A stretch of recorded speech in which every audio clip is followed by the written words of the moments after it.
3 weeks down and a little over 3.5 weeks to go. Let's take this almost halfway point to focus in on how we're feeling.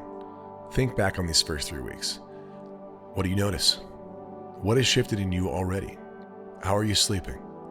When you have downtime, how are you spending it? Have you noticed clearer thinking?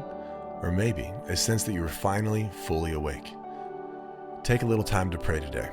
Thank Him for the ground you've made up so far, and ask the Lord to give you vision for how you can intentionally spend the time He's given you.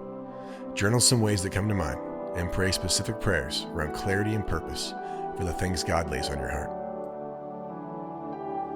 All right, let's get into the podcast.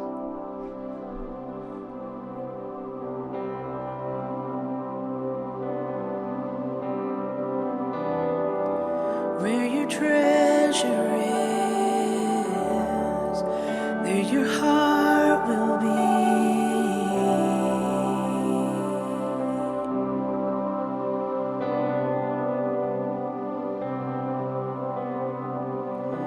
Out of the abundance of the heart, the mouth speaks.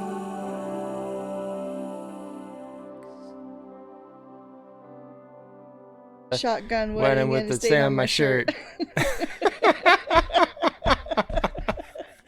Why do we know so much of this? Oh gosh.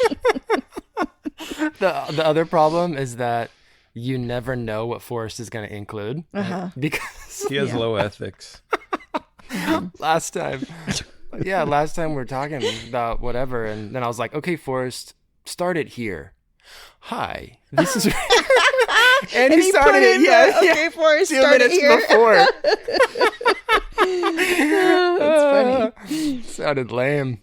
Yeah, I'll say a quick prayer and then I'll start the timer. Wow, quick prayer on the prayer podcast. Quick Yeah. prayer. Yeah. Is the theme today token prayers? Is that what we're discussing? All sorts of prayers. They all Yeah. count.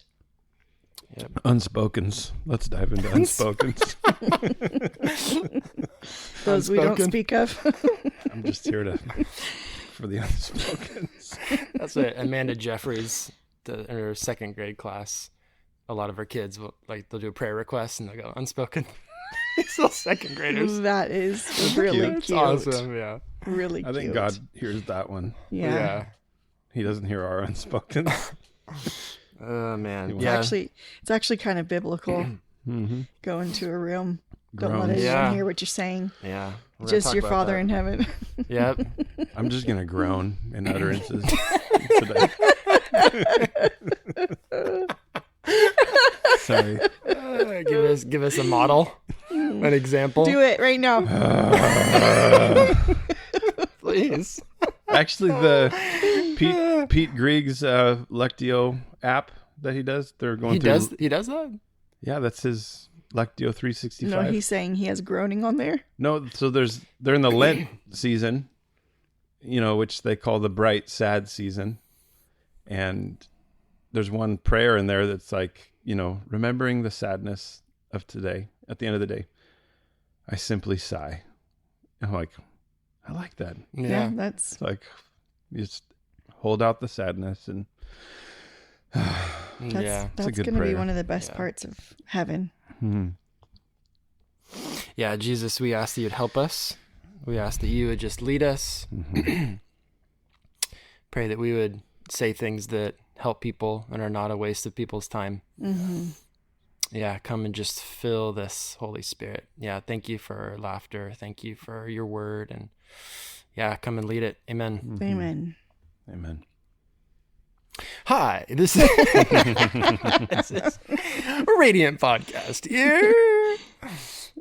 Forrest has the best podcast intro voice ever. Yeah, you can't. So good. Yeah, Can't be beat. Yeah. Well, this is Mike Young, and this is Hello.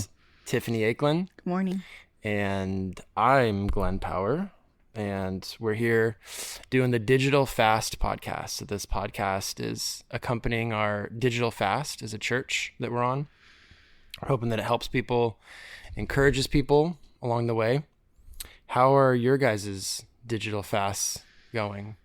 Are you guys, when you fast food and you start dreaming of certain dishes? Like, are you guys dreaming of any movies, or are you dreaming of the Instagram app when you wake up? How you guys doing on it? I'm not dreaming of those things. I'm feeling happy to not be doing those things. In fact, I have 5 daughters.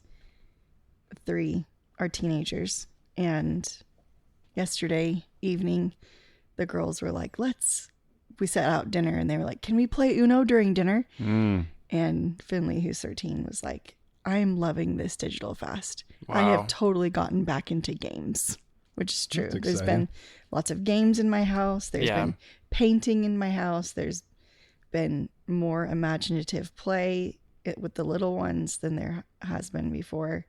So I'm loving the life I'm watching kind of spring up in place of screens. There's a renaissance happening. There's a renaissance happening in my house, and I love it. Wow. Yeah, it's good. What about you? We moved the TV out of the bedroom, which I've been wanting to do for a while, and so this was a good nudge to get that out. Yeah, so said, sorry, kids, the church is making us.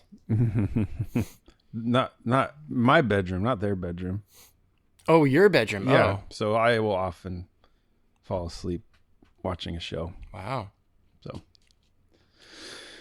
So that was nice. Nice to get that piece out of the way. But, Yeah.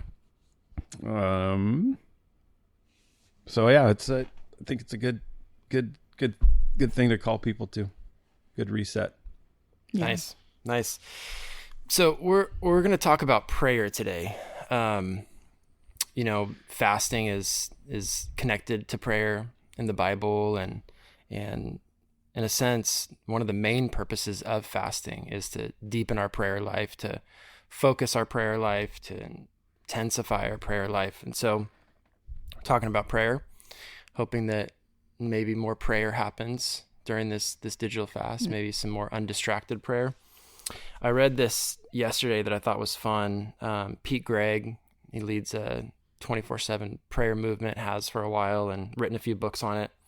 He said that the 2 discoveries that launched the 24/7 prayer movement, well, I'll read it in his words. He says, the first was that prayer is actually surprisingly pretty much the most important thing in life.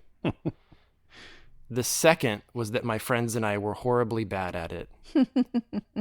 And I just thought, yep, that's where we are. Mm-hmm. That's where we are.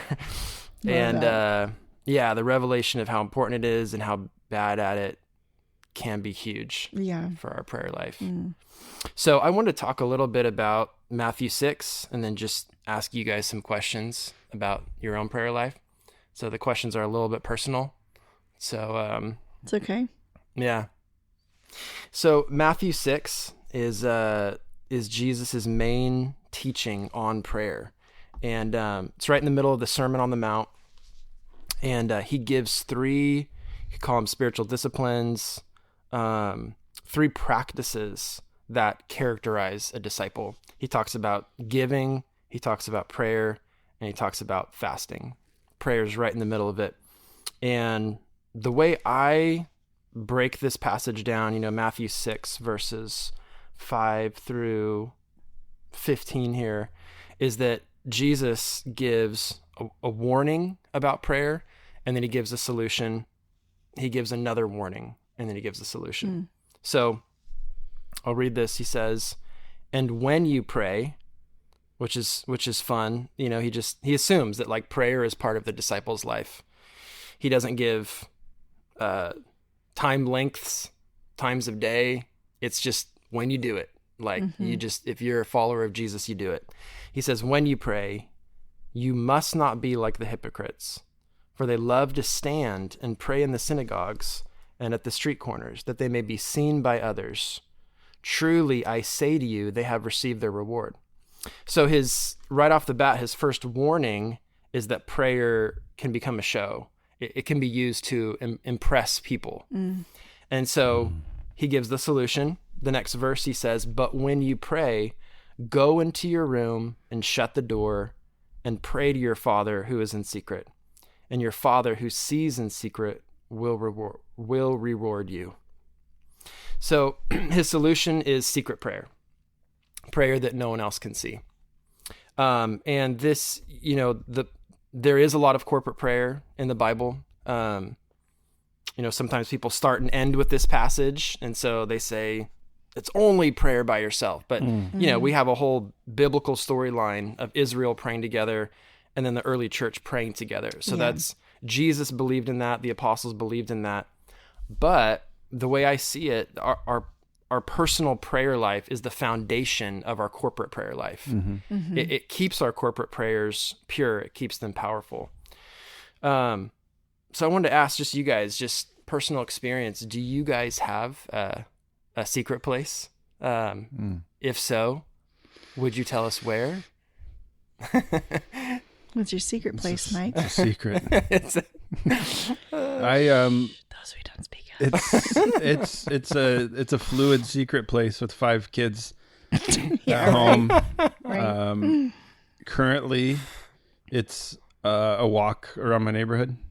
I know it's kind of out and about, but it's it's a secret walk. Secret. And when you're mumbling to yourself, people tend to not bother you while you're walking along. So it's either that or my bed with thick headphones on, doing some guided prayer and meditation. So that I can kind of get into a cocoon, a cone of silence with the door locked. But if it's more active prayer, it's out and I got to get, I feel better walking and think better anyway. When you're walking, do you pray out loud? Is it a mumble prayer? Is it head prayers? I pray loud. I pray. Okay. If I pass another walker, I'll quit and acknowledge them and then keep at it. So I get, it's usually pretty early. So that's my spot. Yeah. Right now. I love that. I'm in a similar situation to Mike with a lot of children in the home and a lot of noise and interruption. So my places are my back patio when the weather's nice. At home, I do more written prayer. Whenever I get my mouth moving out loud, it's usually in my car alone, or I walk a basin by my house and I'll pray out loud, walk in that basin. Those are great. Walking, moving, secret places. Yeah. I used to live somewhere near a basin. That was great. I have no wild spaces around me. No anymore, wild, yeah. That's way better. An orchard somewhere. Yeah. Nature. A smidgen of it. Yeah. That's great. I didn't think of writing prayers either. That's kind of a good one. Yeah, I started that, I don't know how many years ago. I started journaling prayer, and now I do that. That's probably my main practice of prayer. That's cool. Wow. What, another question, what keeps you guys from prayer? Believing that I'm horribly bad at it. Really? Yeah, when you read that, I was like, that was my answer. I think even when you asked me to be on this podcast, like I'm not the person I would think of when I hear the word prayer. Me neither. I thought you were going to be the expert.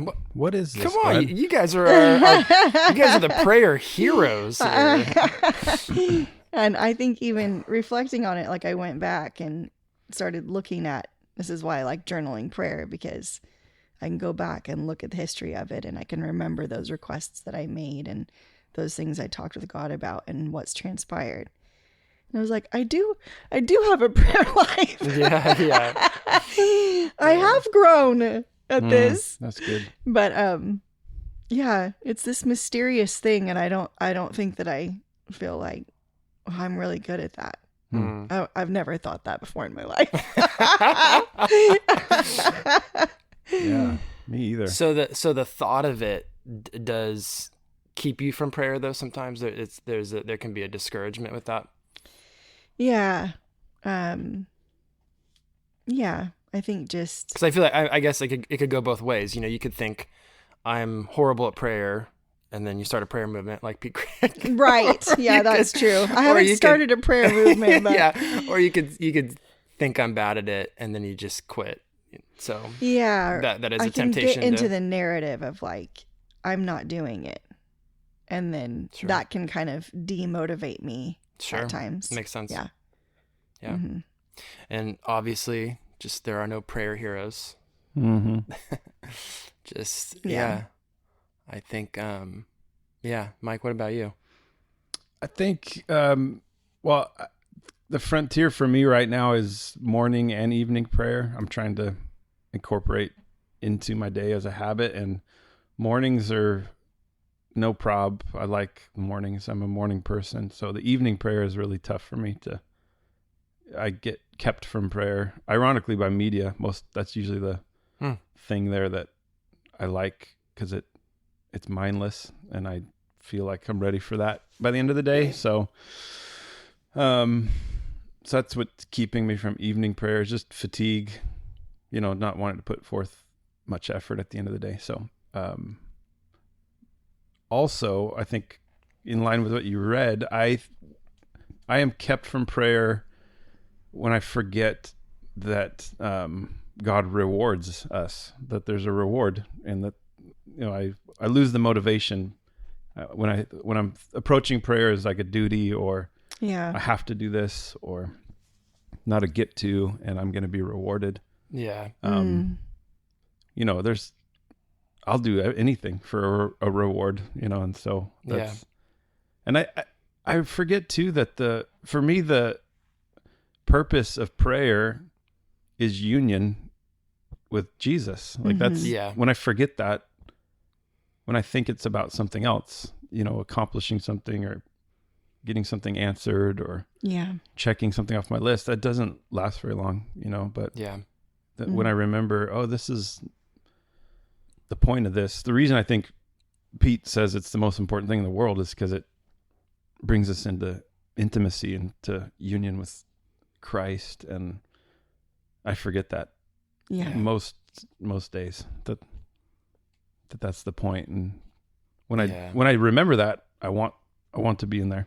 But it's so I think that's maybe that's the reward too. Maybe that's part of the, I was just thinking that. That's partly it, is I think that's it. The prize is more union with him. Yeah. That's so good. And I think there's something anchoring about that too, because the reality is that, the best prayer has some prayers answered and some prayers not answered. The story I hear again and again is God answering a bunch of little prayers, and then there's that one big thing in the person's life that they're agonizing over, crying out over, and it's not answered. It's not answered. And there's such a mystery in that. And it's so hopeful and anchoring that in the midst of it, we remember the reward is God himself. The reward is more intimacy with God. We go, okay, I am knowing God more, my connection with him is the reward, and that That's sustains so us. Yeah.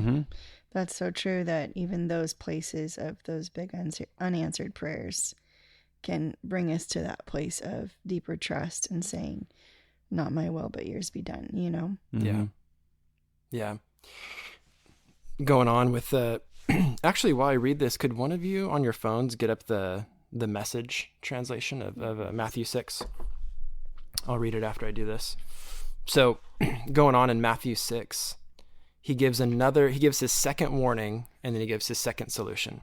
So verse 7, he says, "And when you pray, do not heap up empty phrases as the Gentiles do, for they think they will be heard for their many words."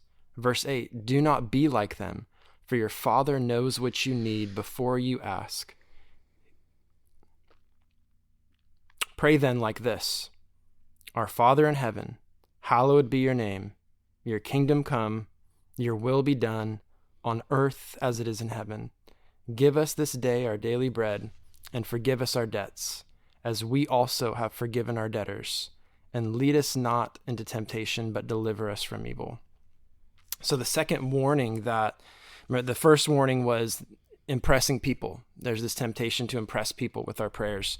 Solution, secret place. The second warning is that, this is the way I think of it, there's a temptation to impress God with our prayers.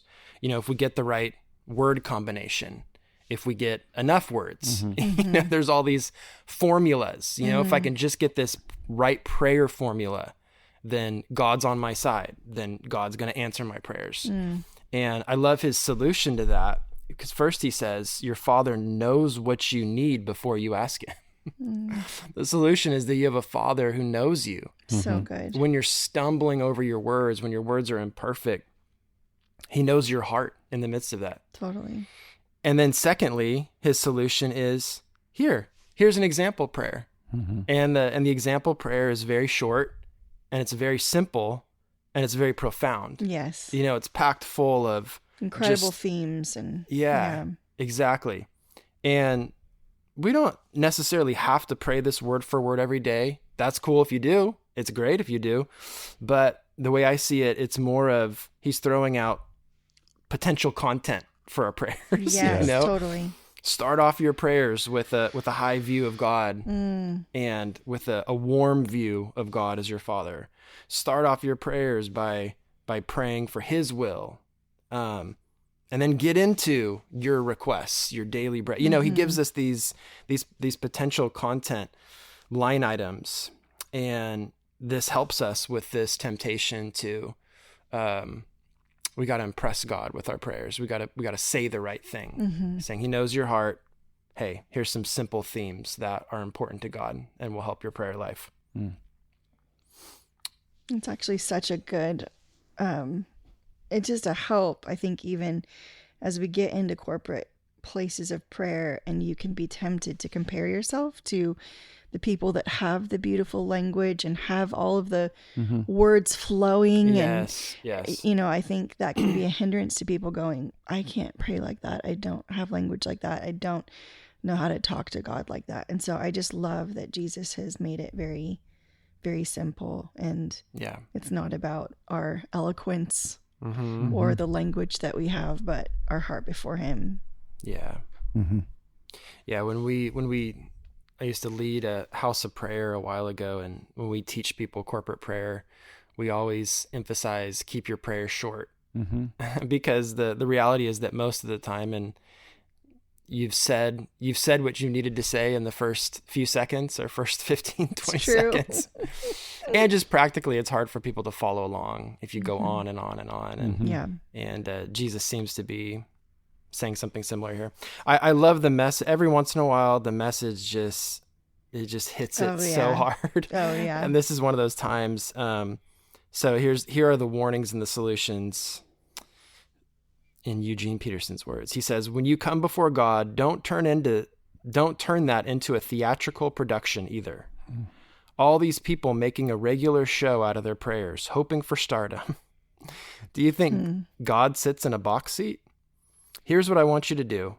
Find a quiet, secluded place so you won't be tempted to role play before God.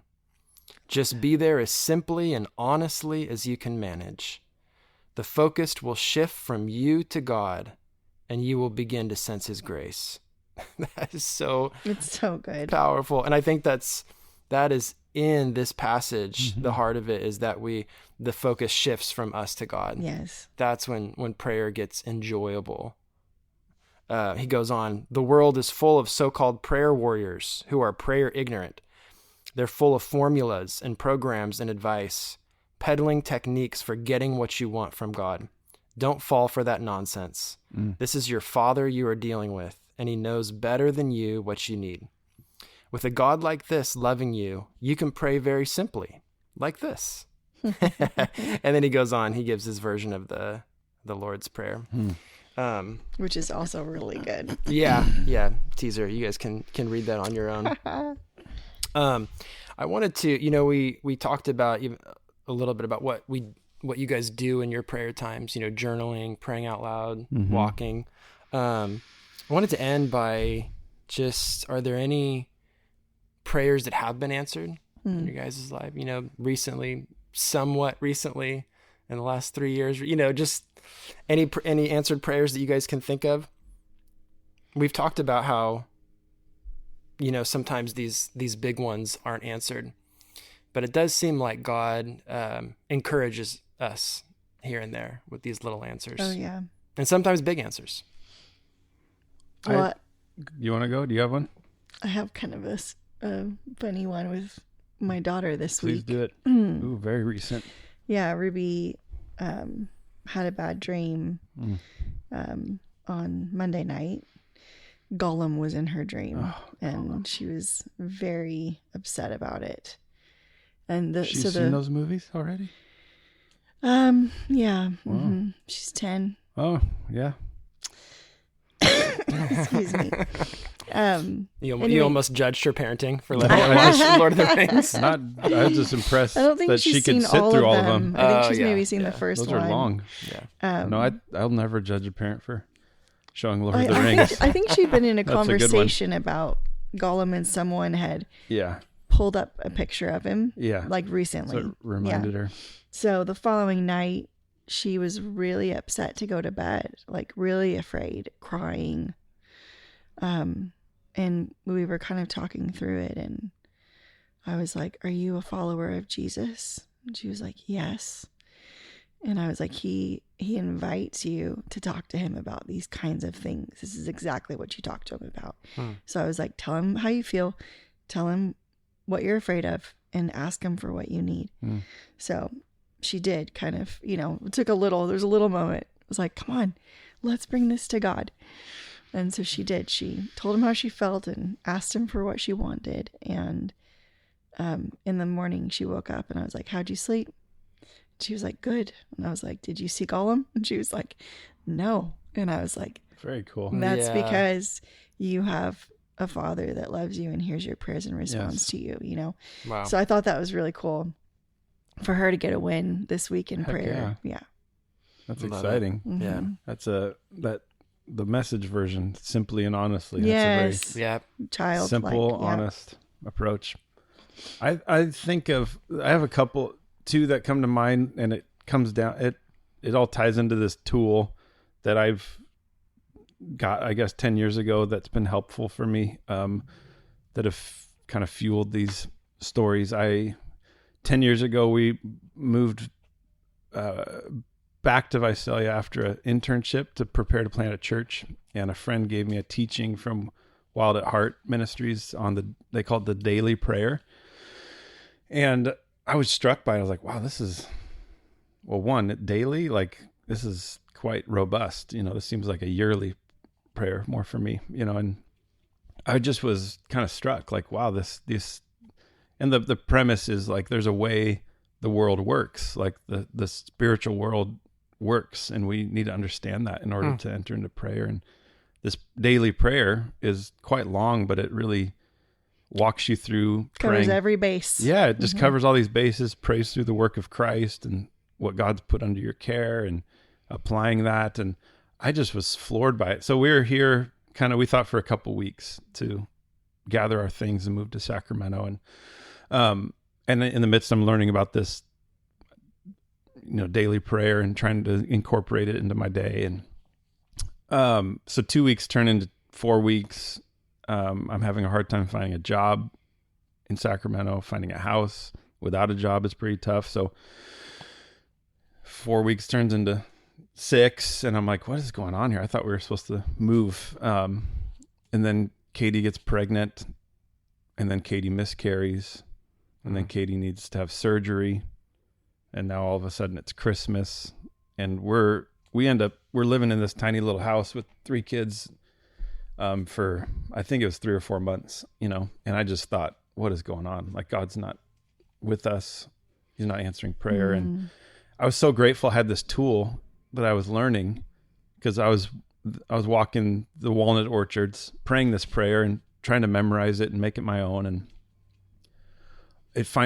I didn't fall into despair in the midst of this season that could have probably normally would have spun me out, with my wife needing surgery. And so all that through that season, lots of answered prayers, successful surgery for my wife, and then really applying this practice of prayer, simply, honestly stepping into God's kingdom and asking him for a house. And we got a miraculous door open for a house without a job. Some guy favored us enough to let us rent his house in Sacramento, and we moved a few weeks after Katie's surgery. And that was a big moment of like, wow, this worked. Like, this was like, I didn't fall into despair. And I think there was opposition coming our way, and I was able to face it and step in. Because I don't, Jesus, doesn't tell us like, hey, pray that God would, rebuke Satan on your behalf. Like, he actually commands us to do that, rebuke, like the bad dream, and to teach your daughter to say no. Like, Jesus gets excited, I think, when we step into that authority. And so that was a big one for me to learn that tool. And then, I've been trying to walk in that for 10 years, and it's been helpful because it helps me get through those long seasons of prayer. And just recently, there's this metric at work I've been trying to hit for 6 months, this big, important kind of goal that felt daunting, and 6 months ago, pretty impossible. And I've been simply and honestly holding that before God. Like, I don't know how to hit this. Like, this seems way big, way beyond me. And just praying against any opposition or interference or just receiving his grace over it. And I just crossed the threshold Friday for that goal. Come on. Good job, Mike. Yeah, with 2 weeks to go. Amazing. Early. It felt like I would have. You prayed it in. It felt, it did feel like God was wanting to mature me in the contending. Yeah. There's a purpose to the delay. Yeah. I'm realizing, and I didn't even through all the delays of life, I'm starting to realize there's a purpose to the delay. Yeah. If the point of prayer is union with God, which I'm learning it is, then the delays they're opportunities for greater union with him. That's right. That's powerful. Do you think that Wild at Heart tool would be helpful for other people? Is there a place they can find that? Yes, I've shared it with people, and it feels daunting. I mean, it takes like 15 minutes to pray it. It's a written prayer. It's not for everyone, maybe. I think it is, because I thought I was daunted by it, and I thought, I can't do this. This is heavy. If it feels daunting, you can start with the Lord's Prayer. There you go. Yeah. But I think I would listen to the teaching, because it really helps provide there's a teaching on it, I think, on their website, and that helps give you the background. But I am forever grateful for it. I mean, I got to meet John Eldridge once, and that was the thing I spouted out, just like spewed out of my mouth. Like, thank you for the daily prayer. Yeah. And he just kind of was like, it wasn't one of his books. It just was like, has been gold for me. So I think it is for everybody.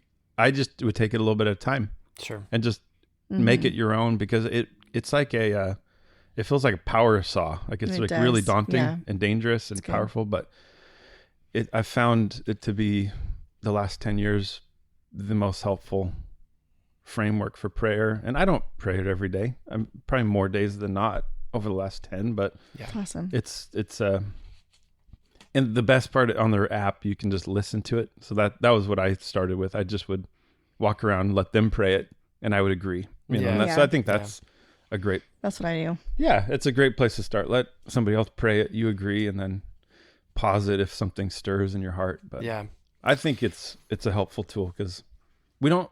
I think it's such a private prayer is just such a.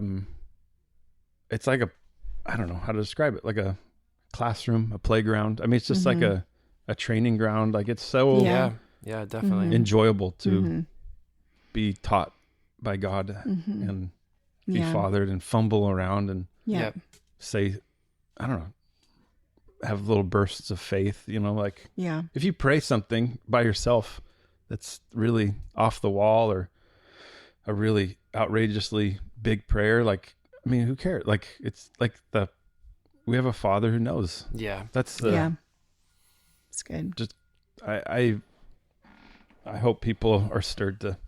Yeah. I think it's interesting. I've known, I don't know, prayer seems like a really discouraging place for people that I've noticed. I relate to that, but I think what Tiffany said is where most of us are. Right. Of like, most of us have never thought we are good Yes. at praying. Mm-hmm. You know, so that's, but this is really encouraging. I think something that's been really helpful for me, and part of the reason why I am journaling my prayers and over these last years, is because I'm praying the Bible as I read it. So I have a journaling Bible, and with my daily reading, I fill the margins with prayers. So I respond to what I read in prayer.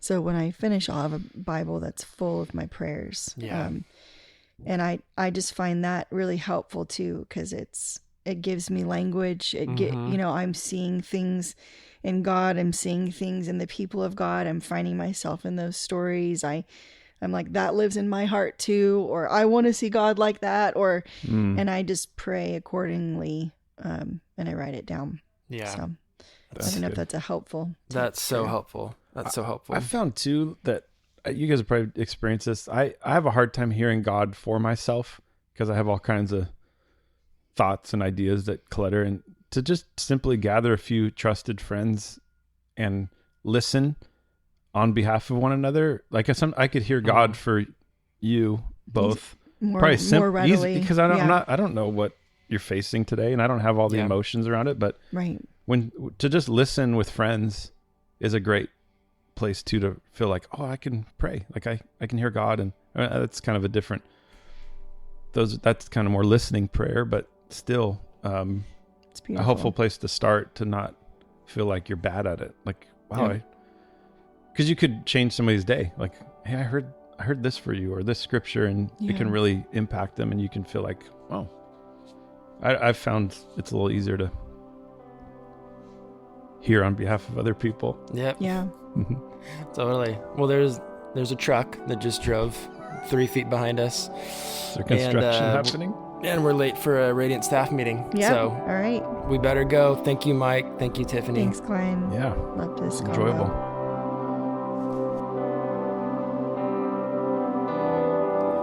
Where your treasure is, there your heart will be.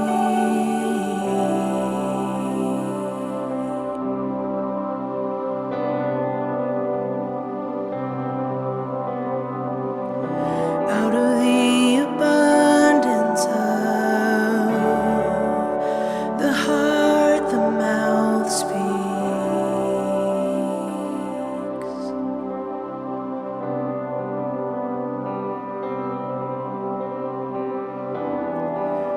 Where your treasure is, there your heart will be.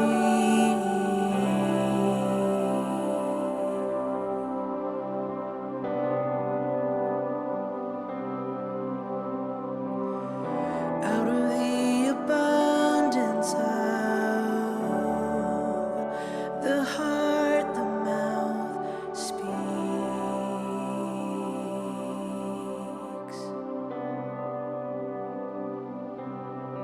Until next time, church, stick with us. Trust the process, lean on your friends and family, and most importantly, seek His presence. And remember, we're all in this together.